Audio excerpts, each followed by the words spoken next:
Shalom saudara-saudari yang dikasihi Tuhan. Hari ini kita akan kembali melanjutkan perenungan firman Tuhan yang diambil dari Ulangan pasal 33 ayat 13 sampai dengan ayat 17. Mari kita membuka bagian ini dan membacanya bersama-sama.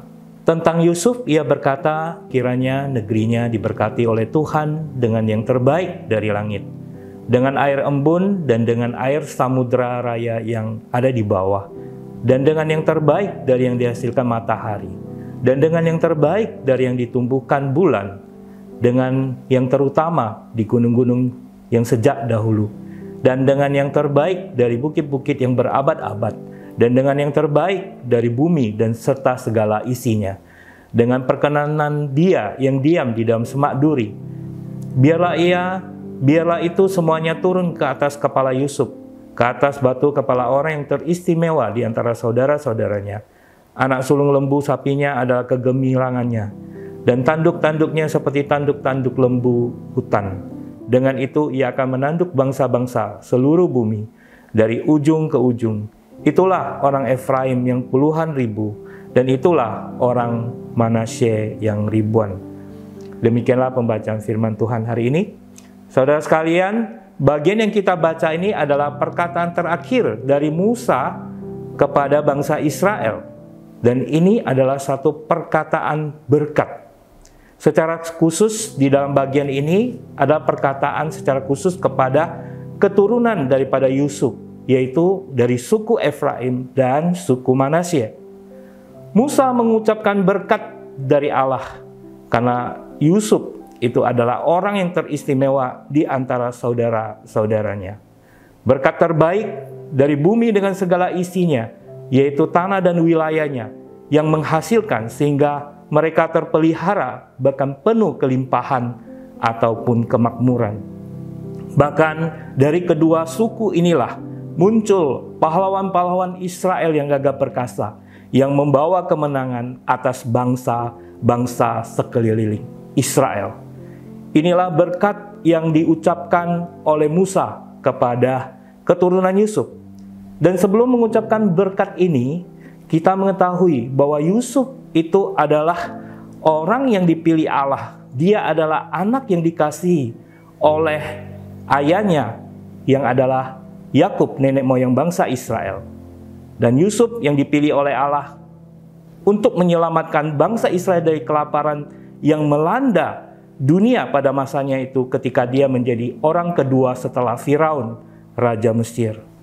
Saudara yang dikasihi Tuhan, Yusuf adalah gambaran Yesus Kristus Juru Selamat kita. Karena Yusuf dijual oleh saudara-saudaranya karena iri hati. Dan mulai saat itu Yusuf menjalani penderitaan demi penderitaan sebagai budak, sampai bahkan dia dipenjarakan di Mesir karena difitnah oleh istri Potifar. Namun saudara sekalian, kemudian Allah meninggikan Yusuf untuk menjadi penguasa atas seluruh tanah Mesir di dalam mengatasi masa kelimpahan dan kekeringan yang terjadi di Mesir pada saat itu. Yusuf berhasil mengatasi kekeringan yang terjadi di Mesir, sehingga manusia pada saat itu terpelihara. Manusia pada saat itu selamat dari bencana kelaparan. Dan termasuk bangsa Israel, keturunan Abraham, Ishak dan Yakub, yang waktu itu masih sangat kecil jumlahnya, yang hanya berjumlah 70 orang. Yang akhirnya dibawa Yusuf ke Mesir untuk tinggal di Mesir, dan mereka bertambah banyak menjadi bangsa Israel yang besar, yang kemudian dipimpin Musa untuk keluar dari Mesir menuju tanah perjanjian Kanaan.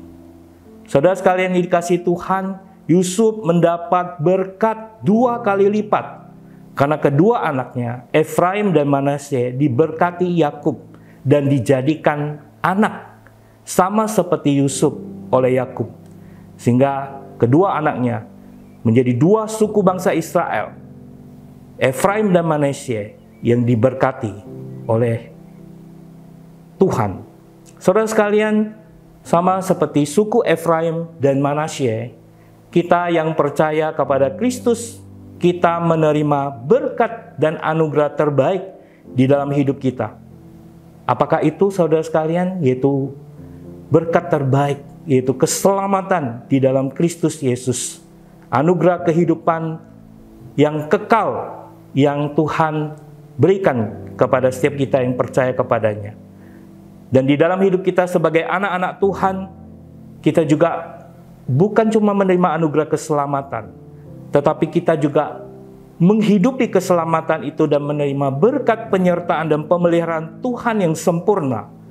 Walaupun kita harus menjalani satu proses yang tidak mudah dengan berbagai tantangan dan kesulitan di dalam hidup kita dan pelayanan yang Tuhan percayakan kepada kita.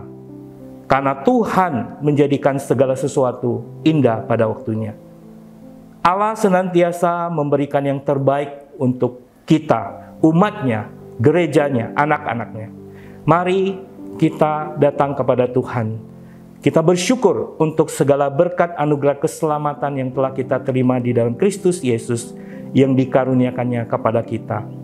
Dan baiklah kita selalu taat dan setia untuk menjalankan kehendak Tuhan, untuk boleh juga mengalami berkat penyertaan dan pemeliharaan Tuhan yang melampaui segala akal dan pikiran kita.